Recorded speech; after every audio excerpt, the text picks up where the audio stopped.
രേണുസുധിയുടെ ലീക്കായ ഒരു വോയിസ് നമുക്കൊന്ന് കേട്ട് നോക്കാം.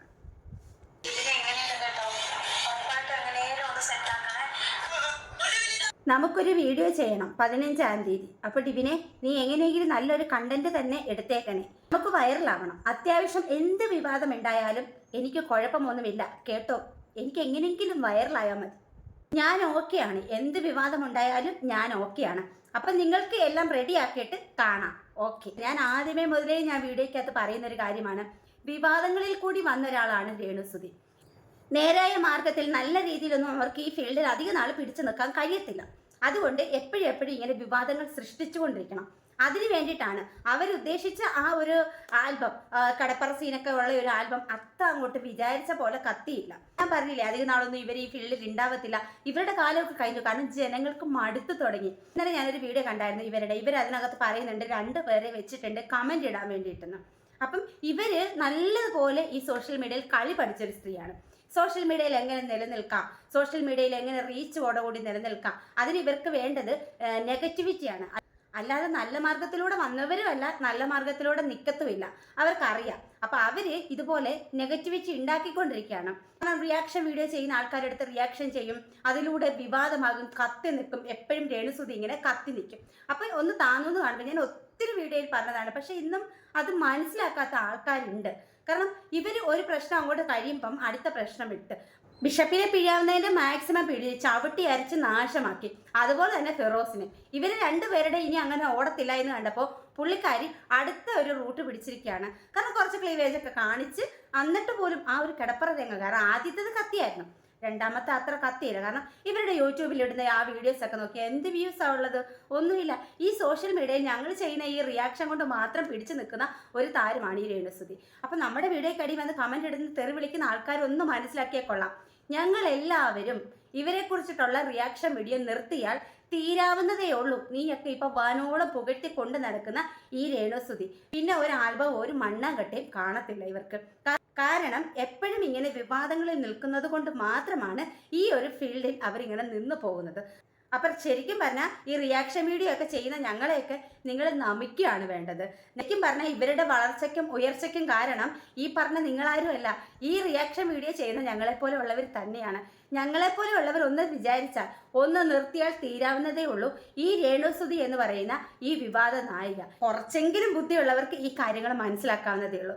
ഇപ്പം ഞാൻ ഈ രേണുസുധിയുടെ വീഡിയോ നിർത്തിയത് കൊണ്ട് ഒരുപാട് പേര് എന്നോട് റിക്വസ്റ്റ് ചെയ്യുന്നുണ്ട് അവരെ കുറിച്ച് ഇനി വീഡിയോ ചെയ്യല്ലേ എന്ന്. അപ്പം ഞാൻ ഒരാൾ അങ്ങനെ നിർത്തിയത് കൊണ്ട് കാര്യമില്ല. കാരണം ബാക്കി ഒരുപാട് പേര് ഇവരെ വെച്ചിട്ട് വീഡിയോ ചെയ്യുന്നുണ്ട്. എല്ലാവരും കൂടി കൂട്ടായിട്ട് ഒരു തീരുമാനമെടുത്ത് ഈ രേണുസുധി എന്ന് പറയുന്ന ഒരു കോണ്ടന്റ് എടുക്കുന്നില്ല എന്ന് തീരുമാനിച്ചാൽ അവിടെ തീരും ഈ രേണുസുധി. പിന്നെ കുറച്ച് ഉദ്ഘാടനങ്ങളൊക്കെ കിട്ടുന്നുണ്ട്. ആ ഉദ്ഘാടനങ്ങളൊക്കെ കിട്ടുന്നത് എന്തുകൊണ്ടാണ്? ഹണി റോസ് അല്ലെങ്കിൽ ഒരു ലിച്ചി, ഇനിയിപ്പോൾ വേറെ ഏതെങ്കിലും ഒരു സിനിമാ താരം വരുന്നതിനെക്കാട്ടിലും പബ്ലിസിറ്റി ഉണ്ട് രേണുസുധി വന്ന. കാരണം എന്താ? ഒരു 10-15 ഓൺലൈൻ ചാനലുകാർ ഇവരുടെ കൂടെയുണ്ട്. ഇവരെവിടെ പോയാലും അത് ഒപ്പിയെടുക്കാനായിട്ട് ഒരു 10-15 ആൾക്കാർ ക്യാമറ തൂക്കി ഇവരുടെ കൂടെ തന്നെ ഉണ്ട്. ഇവർ പോകുന്നിടത്തെല്ലാം ഇവരുണ്ട്. അപ്പം എന്താ? നല്ല ഫ്രീ ആയിട്ട് ഓസിന് ഇവർക്ക് പബ്ലിസിറ്റി കിട്ടും. ഇവരിപ്പം ചേർത്തലയിൽ വന്നു, കൊല്ലത്ത് വന്നു, തിരുവനന്തപുരത്ത് വന്നു. നമ്മൾ എങ്ങനെയാണ് അറിയുന്നത്? ഇതൊന്നും പ്രസിദ്ധമായിട്ടുള്ള ചാനലുകളിൽ വരുന്ന വാർത്തയല്ല. ഇതെല്ലാം ഈ ഓൺലൈൻ ചാനലുകാർ ഇവരുടെ കൂടെ നിൽക്കുന്നത് കൊണ്ട് വരുന്നതാ. ഇവരൊരു വണ്ടി എടുക്കാൻ പോയപ്പോൾ തന്നെ ഇവരുടെ വീടിന് ചുറ്റും ഒരു 10-15 ഓൺലൈൻ ചാനലുകാരുണ്ടായിരുന്നു. അതുപോലെ തന്നെ ഇവർ എവിടെ പോയാലും ഇവർ കൂടെയുണ്ട്. ഇവരെ വിളിക്കുന്ന ഈ ഓണർമാർക്ക്, അതായത് ഈ ഷോപ്പിന്റെ ഉടമകൾക്ക് ഫ്രീ ആയിട്ട് പബ്ലിസിറ്റി കൊടുക്കും. കുറച്ച് പൈസ കൊടുത്താൽ എന്താ, നല്ല ഫ്രീ ആയിട്ട് നല്ല പ്രൊമോഷൻസ് അല്ലേ ഇവർക്ക് കിട്ടുന്നത് എന്ന് വിചാരിച്ചിട്ട്. പിന്നെ സഹതാപവും വേറെ കിട്ടും. കാരണം ഒരു വിധവയെ, ഭർത്താവില്ലാത്ത 2 കുഞ്ഞുങ്ങളെ നോക്കുന്ന ഒരു സ്ത്രീയെ സഹായിക്കുന്നു, അല്ലെങ്കിൽ അവരെ സംരക്ഷിക്കുന്നു, അവരെ ചേർത്ത് നിർത്തുന്നു എന്നുള്ള ഒരു സിമ്പതിയും കൂട്ടത്തിൽ ഈ ഓണർമാർക്ക് കിട്ടും. അപ്പം എല്ലാം കൊണ്ട് നോക്കിയാൽ നല്ലതാണ്. അതുകൊണ്ടാണ് ഏറ്റവും കൂടുതൽ ആൾക്കാർ ഈ രേണുസുധി എന്ന് പറയുന്ന ആളെ വിളിക്കുന്നത്. പിന്നെ ശരിക്കും പറഞ്ഞാൽ ഈ 2 കുഞ്ഞുങ്ങൾ എന്ന് പറയുന്നത് ചെറുപ്പം മുതലേ, വളരെ കുഞ്ഞുനാൾ മുതലേ ഈ കിച്ചു എന്ന് പറയുന്ന കുട്ടി അച്ഛൻ്റെ വീട്ടുകാരോടൊപ്പമാണ്. എന്തിനാണ് ഈ 2 കുഞ്ഞുങ്ങളെ നോക്കാൻ കഷ്ടപ്പെടുന്നു എന്ന് പറയുന്നത് എനിക്ക് മനസ്സിലാവുന്നില്ല. അത് മാത്രമല്ല, ഫ്ലവേഴ്സ് ആണ് ഈ 2 കുഞ്ഞുങ്ങളുടെയും പഠന ചെലവ് നടത്തുന്നത്. കിച്ചുവിൻ്റെ പഠന ചെലവും ഈ ഋതപ്പൻ എന്ന് പറയുന്ന ഇവരുടെ കുട്ടിയുടെ പഠന ചെലവ് നടത്തുന്നത് ഫ്ലവേഴ്സ് ആണ്. പിന്നെ ഈ കുഞ്ഞുങ്ങളെ നോക്കാൻ വേണ്ടി എന്ന് പറയുന്നത് അങ്ങോട്ട് എനിക്ക് മനസ്സിലാവുന്നില്ല. പിന്നെ എല്ലാവരും പറയുന്ന പോലെ ഇവരെ ദ്രോഹിക്കാനോ ഒന്നും ചെയ്യേണ്ട കാര്യം ഞങ്ങൾക്കില്ല. ഇപ്പം ഞാൻ ആ ഒരു സാരി ഇവരൊരു സാരി ഉടുത്തൊരു ഡാൻസ് ചെയ്ത പുക്കളൊക്കെ കാണിച്ചിട്ട് ഡാൻസ് ചെയ്യുന്ന ഒരു വീഡിയോ ഇട്ടു. ഇമ്മാതിരി തേർ കമൻറ്റ്സ് വരും. എന്തുമാത്രം ബാഡ് കമൻറ്റ്സ് ആണ് അതിന് വന്നിട്ടുള്ളത്. അപ്പോൾ പറയുന്നത് രേണുസുതി മാത്രം ഉണ്ടാക്കുന്നത് നീ കാണുന്നുള്ളൂ, രേണുസുതിയെ മാത്രം നീ ഇങ്ങനെ എന്താ പറയുന്നത്, രേണുസുതിയെ മാത്രമേ നീ കാണുന്നുള്ളൂ.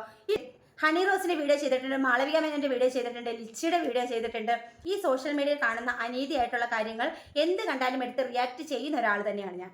അപ്പം അതിനകത്ത് രേണുസുതിയെ മാത്രം ഒഴിവാക്കാൻ മാത്രം പുണ്യവതിയൊന്നും അല്ല ഈ രേണുസുതി.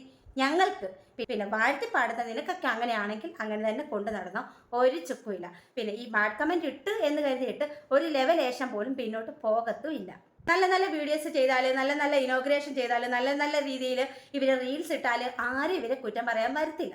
അവരങ്ങനെ പോകട്ടെ മുന്നോട്ട്. അല്ലാതെ ഇങ്ങനത്തെ കണ്ണൻ തിരിവുകളും വക്രബുദ്ധികളും ഒക്കെ കാണിച്ചു കഴിഞ്ഞാൽ ഞങ്ങൾ ചിലപ്പോൾ പ്രതികരിക്കും.